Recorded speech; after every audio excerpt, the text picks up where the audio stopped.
तर मित्रांनो, हा जो टेबल आपण बघितलेला आहे, हा टेबल जास्त डिटेल मध्ये समजून घेण्यासाठी आपण आता त्याच टेबलचा काय करणार आहोत, ग्राफ काढणार आहोत, डायग्राम काढणार आहोत. ठीक आहे. तर टेबल पहिले समजून घ्या. टेबल मध्ये आपण पहिल्यांदा एक्स ऍक्सिस ड्रॉ केलेला आहे, त्याच्यानंतर आपण वाय ऍक्सिस ड्रॉ केलेला आहे. एक्स आणि वाय ऍक्सिस ड्रॉ केल्यानंतर आपण काय केलं, युनिट्स कंझ्युम, जे तुम्ही जेवढे वडापाव खाल्लेले आहेत तेवढे वडापाव आपण इथे काय केले, एक्स ऍक्सिस वर शो केले. त्याच्यामध्ये तुम्ही किती युनिट्स ऑफ वडापाव कंझ्युम केलेले, किती वडापाव खाल्लेले, 6 वडापाव खाल्लेले. ते 6 वडापाव आपण 1 2 3 4 5 6 असे इथे शो केले.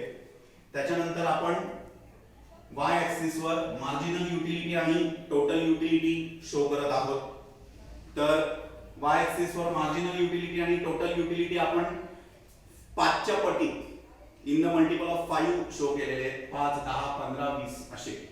ठीक आहे. तर आपण आता काय करणार, जे काही इथे मार्जिनल युटिलिटी आणि टोटल युटिलिटीचे पॉइंट्स आहेत ते इथे काय करणार, प्लॉट करणार. प्लॉट करणार म्हणजे काय करणार, शो करणार.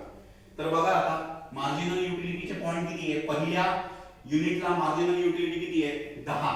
मग आपण इथे काय केलं, पहिल्या युनिटला मार्जिनल युटिलिटी शो केली 10. दुसऱ्या युनिटला मार्जिनल युटिलिटी किती आहे, 9. म्हणून आपण इथे दुसऱ्या युनिटला काय केलं, 10 च्या खाली 9 पॉइंट प्लॉट केला. तसंच तिसऱ्या युनिटला मार्जिनल युटिलिटी किती आहे, 7. म्हणून थर्ड युनिटला आपण मार्जिनल युटिलिटीचा पॉइंट प्लॉट केला 7. असं करता करता 6व्या युनिटला मार्जिनल युटिलिटी आहे -2. तो आपण काय केले, सगळे पॉइंट्स प्लॉट केले. जसं आपण मार्जिनल युटिलिटीचे पॉइंट्स प्लॉट केले तसेच आपण टोटल युटिलिटीचे पॉइंट्स सुद्धा काय करणार आहोत, प्लॉट करणार आहोत. तर टोटल युटिलिटीचे पॉइंट्स प्लॉट करताना पहिल्या युनिटला टोटल युटिलिटीचा पॉइंट आहे 10, जो आपण प्लॉट केला. सेकंड युनिटला टोटल युटिलिटीचा पॉइंट आहे 19, तो आपण 20 च्या खाली प्लॉट केला. थर्ड युनिटला मार्जिनल टोटल युटिलिटीचा पॉइंट आहे 26, तो प्लॉट केला. असे सगळे पॉइंट्स आपण काय केले, प्लॉट केले. आता जेवढे पॉइंट्स आपण प्लॉट केलेले आहेत त्या सगळ्यांमधून आपण एक लाईन, ज्याला आपण स्टॅटिस्टिक्सच्या भाषेमध्ये म्हणतो कर्व, तो कर्व आपण ड्रॉ करणार आहोत. आणि असे 2 कर्व आपण ड्रॉ करणार. एक मार्जिनल युटिलिटीचा कर्व आपण ड्रॉ केला आणि दुसरा एक टोटल युटिलिटीचा कर्व आपण ड्रॉ केला. आपण हे 2 कर्व ड्रॉ केल्यानंतर जर का ऑब्झर्व केलं तर मार्जिनल युटिलिटीचा कर्व हा पहिल्यापासून डाऊनवर्ड स्लोपिंग आहे. डाऊनवर्ड स्लोपिंग म्हणजे काय, डाव्या बाजूने उजव्या बाजूला येताना, लेफ्ट हँड साइडने राईट हँड साइडला येताना तो कमी होत जातोय, खाली उतरत जातोय, त्याला म्हणतात डाऊनवर्ड स्लोपिंग.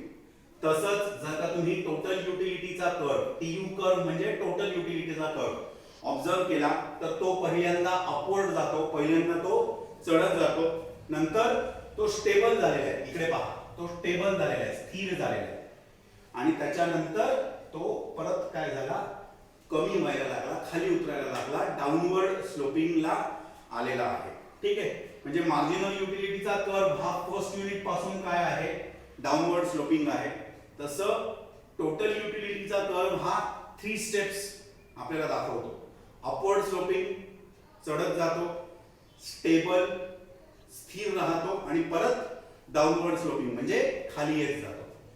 तर हा डायग्राम ड्रॉ केल्यानंतर आपण रिलेशनशिप बिटवीन टोटल युटिलिटी आणि मार्जिनल युटिलिटी समजून घेऊ.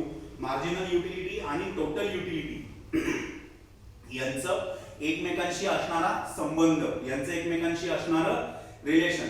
जर तुम्ही टेबल ऑब्झर्व केला तर टेबलवरून तुमच्या लक्षात येईल की मार्जिनल युटिलिटी आणि टोटल युटिलिटी यांचे रिलेशन टोटल तुम्ही 4 स्टेप्स मध्ये डिवाइड करू शकता. पहिल्या स्टेप मध्ये बघा, युनिट कंझ्युम बघा. फर्स्ट युनिट ऑब्झर्व केल्यानंतर तुमची मार्जिनल युटिलिटी आणि टोटल युटिलिटी हे दोघं पण काय आहेत, 10 युनिट्स आहे. म्हणजे मार्जिनल युटिलिटी आणि टोटल युटिलिटी हे दोघं पण आपल्या फर्स्ट युनिटच्या कंझम्पशनला काय आहेत, सेम आहेत. सो आपली पहिली स्टेप काय सांगते, marginal utility and total utility both are same. After the consumption of first unit. तुम्ही जर सेकंड स्टेप ऑब्झर्व केली तर सेकंड स्टेप आपली सेकंड युनिट पासून फोर्थ युनिट पर्यंत आपली सेकंड स्टेप आहे.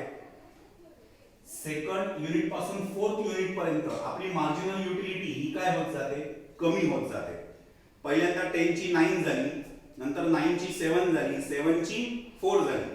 म्हणजे आपल्या सेकंड स्टेप मध्ये मार्जिनल युटिलिटीचं आपलं ऑब्झर्वेशन काय आहे, that marginal utility starts to decline. Decline म्हणजे काय, डिक्रीज. डिक्लाइन म्हणजे काय, डिक्रीज, कमी होणे. आपली मार्जिनल युटिलिटी काय झाली, इकडे कमी झाली, पण आपली टोटल युटिलिटी मात्र काय होतीये, वाढतीये. सेकंड युनिट पासून फोर्थ युनिट पर्यंत आपली टोटल युटिलिटी काय होतीये, वाढतीये. हे बघा इथे दिलेलं आहे, total utility increases at diminishing rate. Diminishing rate म्हणजे काय, कमी कमी वाढतीये, ती कमी कमी होत वाढते. पहिले 10 ने वाढली, मग 9 ने वाढली, मग 7 ने, मग 4 ने. It increases but increases at diminishing rate. ठीक आहे. त्याच्यानंतर आपली थर्ड स्टेप आहे ती म्हणजे फिफ्थ युनिट. फिफ्थ युनिटचं आपलं ऑब्झर्वेशन जर का तुम्ही केलं तर आपली मार्जिनल युटिलिटीची व्हॅल्यू 0 झालेली. But at the same time आपली टोटल युटिलिटीची जी व्हॅल्यू आहे ती हायएस्ट आहे, मॅक्सिमम आहे. फिफ्थ युनिटला आपली मार्जिनल युटिलिटीची व्हॅल्यू 0 झालेली आहे, पण टोटल युटिलिटी त्या ठिकाणी काय आहे, मॅक्सिमम आहे. ज्या ठिकाणी मार्जिनल युटिलिटी 0 असतं आणि टोटल युटिलिटी मॅक्सिमम किंवा हायएस्ट असतं त्या पॉइंटला म्हटलं जातं पॉइंट ऑफ सॅच्युरेशन. त्याला काय म्हटलं जातं फ्रेंड्स, पॉइंट ऑफ सॅच्युरेशन, किंवा त्याला दुसरा शब्द आहे पॉइंट ऑफ सॅटिलिटी. आपण ज्याला मराठीमध्ये म्हणतो समाधानाची पातळी, सगळ्यात जास्त समाधानाची पातळी. फिफ्थ युनिटला तुमचं पोट भरलेलं आहे, त्याच्यामुळे आता तुम्हाला परत कन्झम्पशनची गरज नाही. सिक्स्थ युनिटला तुम्ही काय ऑब्झर्व करता, सिक्स्थ युनिटला तुमची मार्जिनल युटिलिटी निगेटिव्ह झालेली आहे, -2. आणि ती -2 झाल्यानंतर तुमची टोटल युटिलिटी सुद्धा 30 ची 28, 30 ची 28 झालेली आहे. म्हणजे तुमची टोटल युटिलिटी काय होते, कमी व्हायला सुरुवात होते.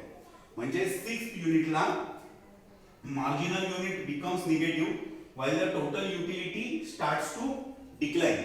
सिक्स्थ युनिट नंतर, फिफ्थ युनिट नंतरच तुम्ही तुमचं कन्झम्पशन हे स्टॉप करायला पाहिजे. तुम्ही तुमचं कन्झम्पशन हे थांबवायला पाहिजे.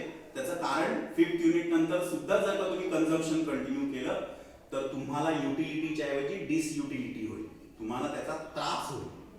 ठीक आहे. तर हा आपलं रिलेशनशिप बिटवीन टोटल युटिलिटी आणि मार्जिनल युटिलिटी होतं. फर्स्ट स्टेपला both are same. Second step मध्ये मार्जिनल युटिलिटी कमी कमी होते, इट इज डिक्रीजिंग, आणि total utility increases at diminishing rate. Third पॉइंटला मार्जिनल युटिलिटी 0 होती, आणि ज्या ठिकाणी मार्जिनल युटिलिटी 0 आहे तिकडे आपली टोटल युटिलिटी हायएस्ट आहे, मॅक्सिमम आहे, ज्याला आपण पॉइंट ऑफ सॅच्युरेशन म्हणतो. आणि सगळ्यात शेवटी सिक्स्थ कन्झम्पशनला आपलं मार्जिनल युटिलिटी निगेटिव्ह झालेलं आहे आणि आपली टोटल युटिलिटी कमी व्हायला सुरुवात झालेली आहे. It has started to decline. तर हे सगळं होतं relationship between total utility and marginal utility. याचा अभ्यास करा, रिवाइज करा. काही डिफिकल्टीज असतील तर कॉल करा, आणि घरातच राहा, बाहेर पडू नका. Stay home, stay safe.